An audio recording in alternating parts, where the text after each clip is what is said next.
Every now and then I hit him in good one. Yeah, I hit him with a shovel so hard it takes him a minute. He's like, Yeah. Dude, telling me that you have to give a tree a booster shot is exactly the kind of thing you lie about. But he's not lying. There's even multiple types of booster shots. yeah. Yeah. But the game is about lying. Give the tree some drugs. That's true. It's just a video game. Why not?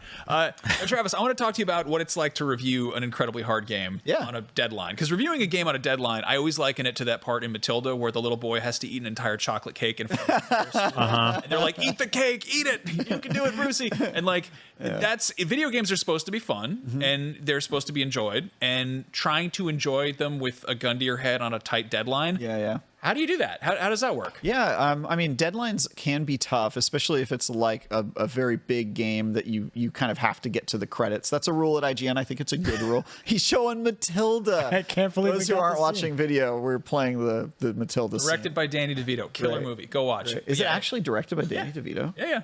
Why is that guy so talented? He's amazing. I don't know. He's so good. Things come in small size. That's true.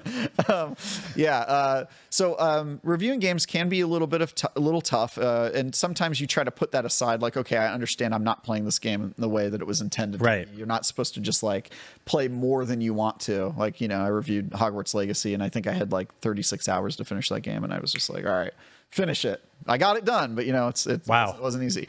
But with difficult games, there's definitely an extra layer because you're worried like maybe I'm not good enough to beat this. Like I told you guys I played a technique build, which at the time I did not know was essentially the hard mode of the game, and there were certain parts where I was like, dude, how am I going to miss the deadline? When I spent like multiple hours on the King of Puppets fight, I was just like, how long?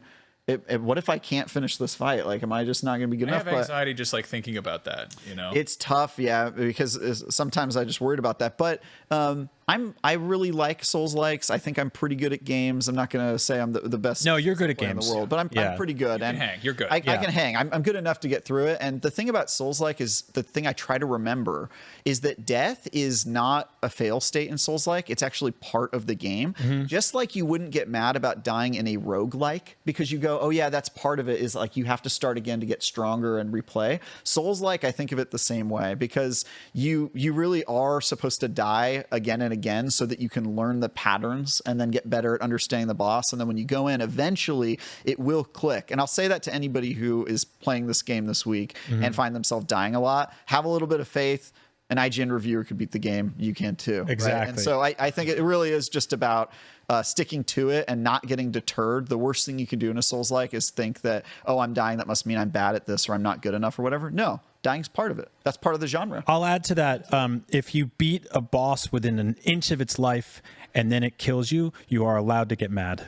That is fair. I had that several times this weekend where I stood up and then just yelled all the words I shouldn't say in front of a 5-year-old. Just mother, just a lot of. Oh, I had that too. I had that too. Just a lot of that. There was one boss that just kept killing me, and I knew I should be beating it, but it was just so. I was just like, why is this thing killing? Well, there's the fights in these games where you're just like, I don't know how anyone could ever do this, and then there's the fights where you're like, I'm so close to getting this that it's driving me insane because like I know I have this in me. I know I can do it. And then when you pull it off, it feels so good. Yeah, and like half the bosses are not that challenging either, like at least half of them. And so I'd go through and beat it on my first try, and I'm like, oh, I'm the best Souls player ever. Yeah. And then a couple bosses later, I'd be like, I'm the worst Souls player ever. Why can't I beat this game? Yeah, they humble you quickly. They humble you quickly, yeah.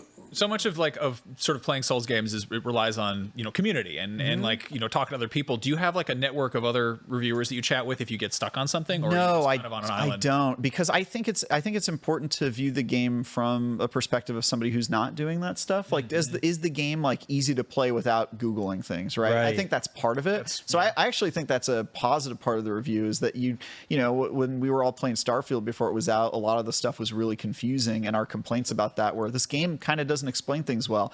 Now people are like, what are you talking about? It's all explained on YouTube. And I'm like, we didn't have YouTube. The game doesn't explain things well. So, but I think that's, if you can beat the game before it's out when there's no way to look anything up, I think that's a sign that it's pretty easy to understand. If things get really bad, like it's like, I think the game might be broken bad, then you reach out to the developers. And luckily we're able to do that as reviewers and just be like, hey, let me just hit one of the developers up in Discord and like explain to them what's happening in my game. Is this a bug or am I just stupid? Am I forgetting, not understanding something? But I've only had to do that like one time, and when I did it, it was because the game was broken. So not this game. It was not this game. Yeah, I didn't have to do it for this. No, it was. I was saying before, it was kind of like awesome and a relief to play a game like this before I had that impulse to reach for my phone anytime anytime I hit a wall. And I deliberately, like, I knew you were reviewing it, and I kind of like held back before asking you questions about it because I kind of liked uncovering the mystery on my own. So I will say that, like, if you are playing this game for the first time, resist that urge to go look up a bunch of stuff because it's mostly pretty self-explanatory, and I think you can pretty much like you can mainline through this game, and if you get stuck on a couple of fights, they're not, a lot of the bosses aren't really like puzzles specifically. Like there's a couple where it's like, there's a couple where there's a trick. There's a trick, but for the most part, like, you got this. Like, I believe in you. And I'll say that part of the Souls-like experience is feeling like you did it. Like you overcame, you figured it out, and then you get that sense of accomplishment. And I don't think that's there if you look up like ultimate builds on YouTube and then you do an exploit against a boss and crush him. I feel ashamed of myself. That's okay. So here's the thing.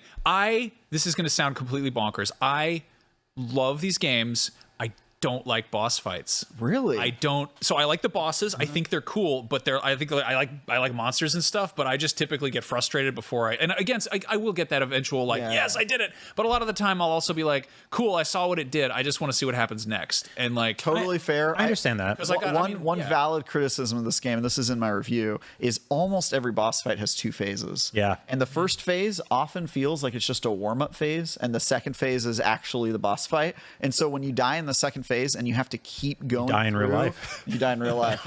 When you keep dying in the second phase and you keep having to redo the first phase, after a while you're like, okay, I hate this first phase because it's just wasting my time. I have to do it over and over again. And I do think this game overuses the 2-phase boss fight a lot, because a lot of times it's like, you're just wasting my time with like this first. Yeah, like skip it. Honestly, I got to the point with some of the second phases where I just like was comically fast at destroying the boss in the first phase.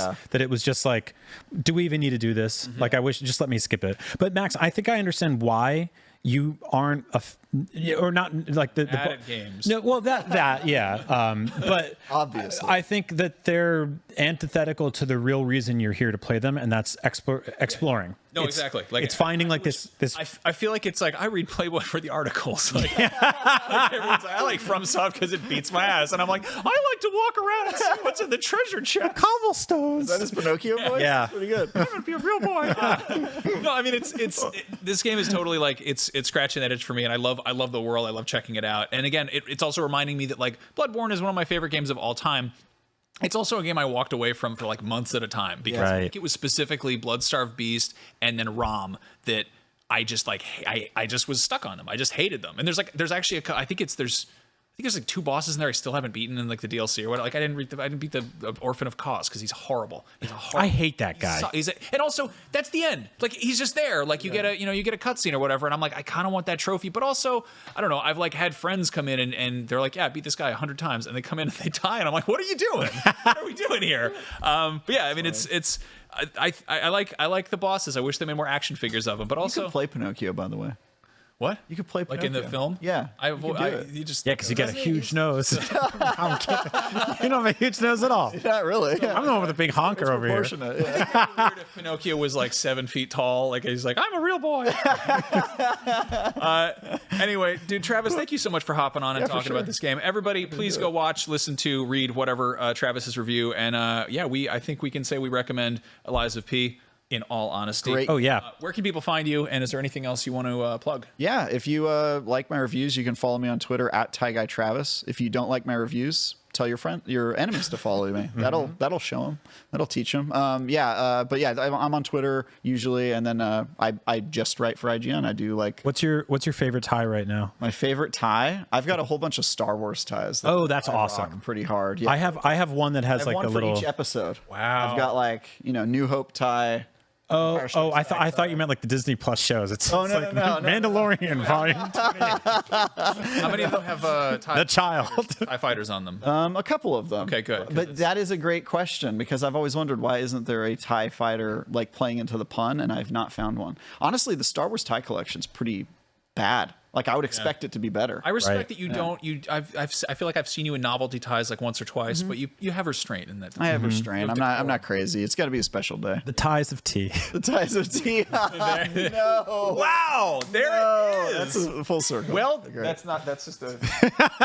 It's not a beer can under my desk. Someone rang the bell to let us know that joke was bad. My next reviews are Payday 3 and Lords of the Fallen. Awesome. So. Oh, real quick, I just want you to plug that that horrible stretch in your life where you reviewed like 3 of the worst games Can we talk about that? There's a lot of talk about how we like only give games and movies 7s and stuff like that, and like we generally play games that are good here at IGN, right? Like, but some stinkers do get through. That's true. So like the goal of a review is to be useful to readers, and readers tend to only care about games where there's a lot of hype around it. Yeah, and those tend to be the biggest games with large budgets, and a lot of those are good, which have been play tested. Exactly, they've been play tested, and that's why a lot of our reviews get high scores. That said, though, that doesn't mean that we're unwilling to give reviews scores that are lower than that. Obviously, we don't like it when games are bad. We'd prefer if they were fun because that's better for everyone. But sometimes you got to warn people about stinkers. And I gained a reputation for a while of being the guy who reviews bad games because I have a really hard time saying no to a game review. To me, I think of it like an attorney. Everybody's got a right to a defense. Like, to me, every game has a right to get its time in the public forum where the peers, I consider myself a peer of the readers, get a chance to say, hey, here's whether we think this is worth your time and money. Right? Yes, I think that's super important. So when somebody says, also, you're sort of dressed like a lawyer, so there you go. Yeah. So when somebody says, Travis, do you want to review a game? I go, yes. I don't even need to hear it. As long as it's a game I feel knowledgeable enough in that genre to be able to speak informed, I'll review it. And sometimes you're like Chris Evans when Netflix calls. Yeah. That's right. We have a new movie coming out. It's made entirely by Midjourney. Don't even finish the sentence. I'll be in it. I'll do it. Yeah. So I have a habit of saying yes to every review, which has bit me before. But yeah, I did review a while. It was Nerf Legends. Terrible game, shovelware made by a company to trick moms. And shovelware, that's the thing. That's like, you don't even hear that word anymore because I feel like a lot of that got funneled after the Nintendo Wii. That got funneled right to mobile. Exactly, right? Yeah. But this one was like clearly made to predatorily convince moms to buy it for Christmas. It came out right before Christmas. Oh, man. And I saw a lot of people in the YouTube comments either saying, thank you so much, I almost bought this for my kid, or oh no, I bought this for my kid. So like that was like the main thing. So those what did you give that game? A 2. A 2? Yeah, which is painful at our painful on our scale. That's what Nerf is supposed to not be. It's exactly. Not hurt it's supposed to be. It managed to turn something as cool as Nerf into one of the worst games. And then I did the same thing for like Crossfire X. I reviewed that game, which was an Xbox exclusive port of a very popular game that was just a disaster and actually shut down shortly after my review. So that game is no longer playable. And then I've still continued to give occasionally some bad reviews. This year I reviewed Testament, Order of High Human, which was also 2 out of 10. Oh my God. Really, really rough game that just takes a ton of your time and doesn't function properly. It has that thing where you can see developer objects in the world. Like, the checker gates that they put up to you can see those in the game. What wizard is this? Yeah, it's brutal. It's a pretty brutal game, man. Oh, man. Yeah.